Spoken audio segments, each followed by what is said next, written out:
Imagine standing in front of a painting in a quiet gallery. There is no name on the label, no artist bio, no title, just the artwork, raw, silent, open. Do you trust your first impression? Do you let it move you? Or do you wait, almost instinctively, for someone to tell you why it's important? This is the quiet dilemma at the heart of the art world. Should the artist speak for itself, or does the artist give it its voice?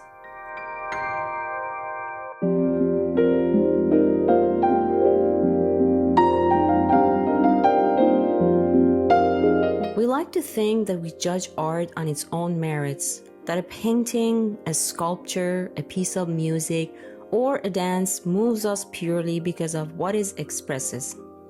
But time and again, we find that names matter, that context changes perception, that when we know who created the work, our response to it shifts, sometimes dramatically.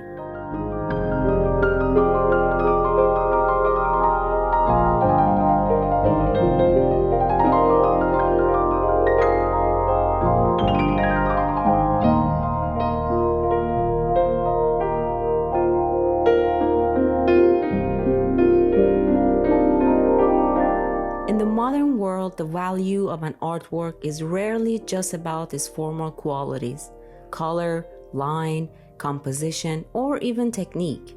It's about story, legacy, intent, and very often reputation.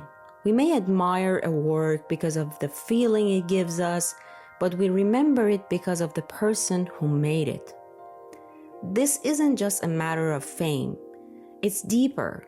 Because to know the artist is to understand the human behind the creation, their struggles, their purpose, their vision of the world. Take Van Gogh. Today, he's one of the most beloved artists in history, but in his lifetime, he sold barely a painting. His now famous Starry Night, considered a masterpiece of emotional expression, wasn't praised when it was first seen.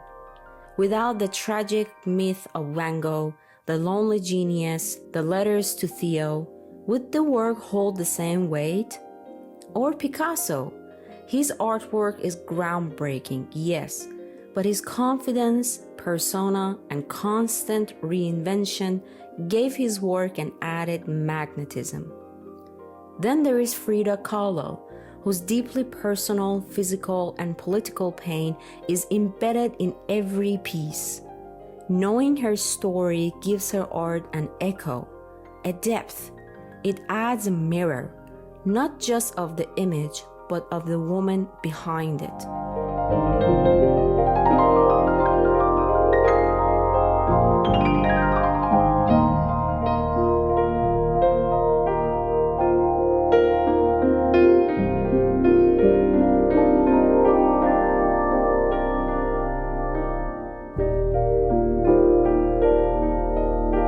But what happens when we strip all of that away?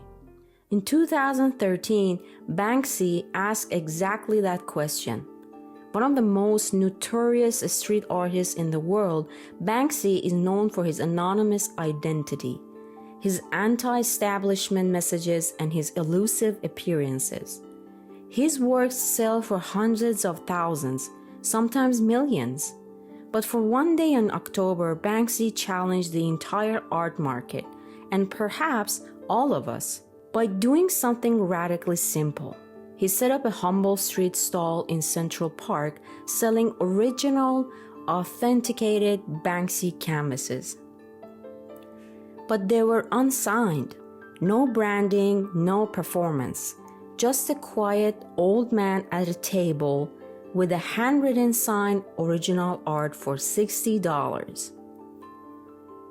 All day people walked by, barely a glance. Some stopped unsure. A few bought pieces more out of politeness or curiosity than belief. One woman even haggled and got a 50% discount. At the end of the day, only a handful of canvases were sold. The next day, Banksy revealed the truth. What people had dismissed as cheap street art were in fact authentic works worth tens of thousands of dollars. It was a brilliant trap, a test of perception, and it worked. The world gasped, not just because of the financial twist, but because it revealed something uncomfortable. We often don't trust our own aesthetic instincts. We wait to be told what's valuable. Without a name, even Banksy's name, the art was invisible.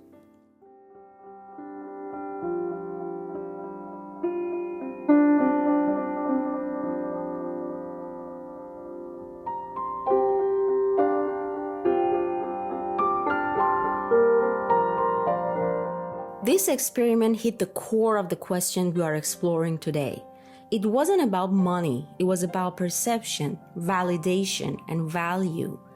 And it leaves us wondering, what other masterpieces have been overlooked simply because they weren't signed by someone we already admire?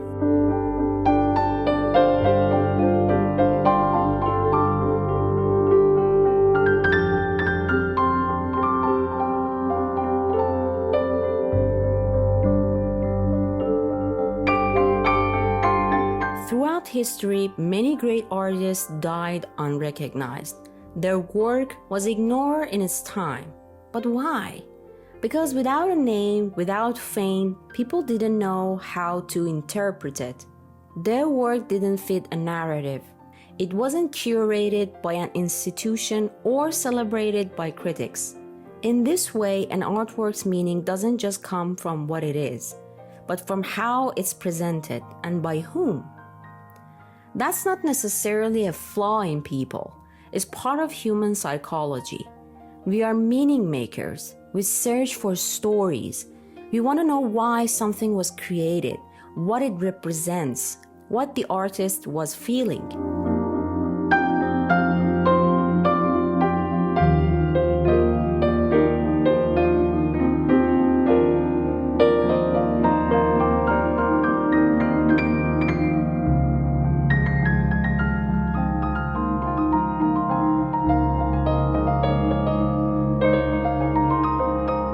The creator's voice helps us anchor our own interpretation. In fact, some philosophers argue that there is no such thing as just the artwork. Art by its nature is an act of communication, and communication implies a speaker. Without an artist, there's only decoration. But then consider outsider art, work made by those outside the traditional art world. People who create because they need to, because it's how they breathe. Some of this art is astonishing, wild, raw, intuitive. Yet when it enters the gallery space, it's often labeled and framed after the fact. The artist may have never cared about recognition, and yet we, the viewers, still crave a name to attach to it.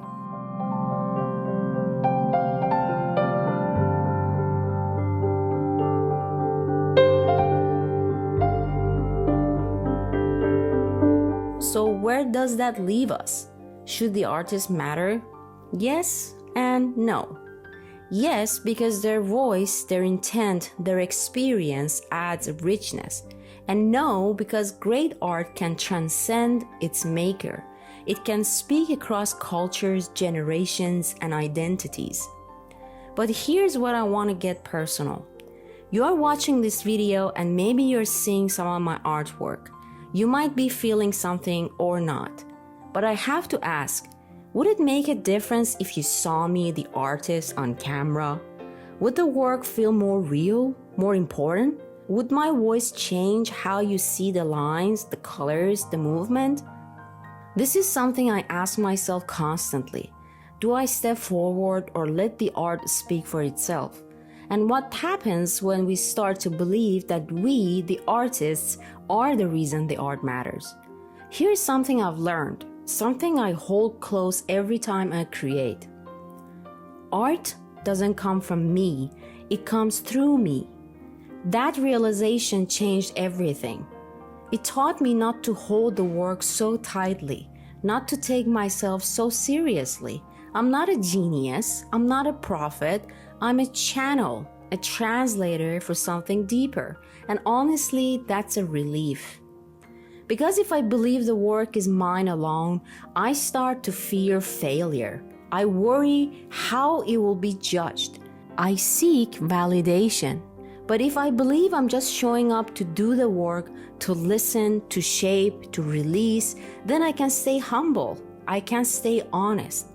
So no, the artists shouldn't take themselves too seriously. We are not the source. We are the brush. The art moves through us if we are brave enough to let it. And yet, people still want to see the artist.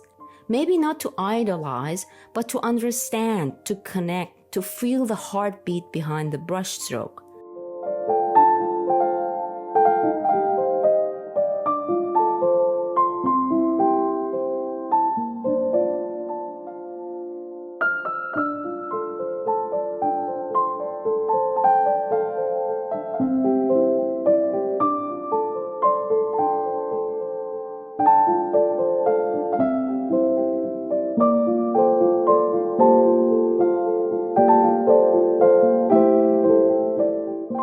The best approach is balance. Let the art speak first. Let it invite people in.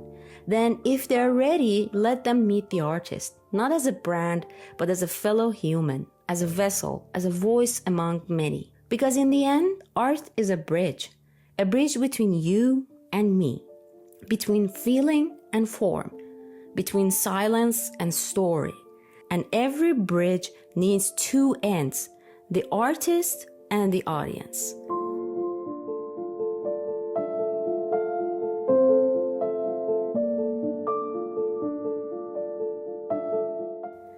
Thanks for spending this time with me. If this got you thinking, drop a comment. I would love to hear what's on your mind. See you next time. Keep making cool stuff and let the art do the talking.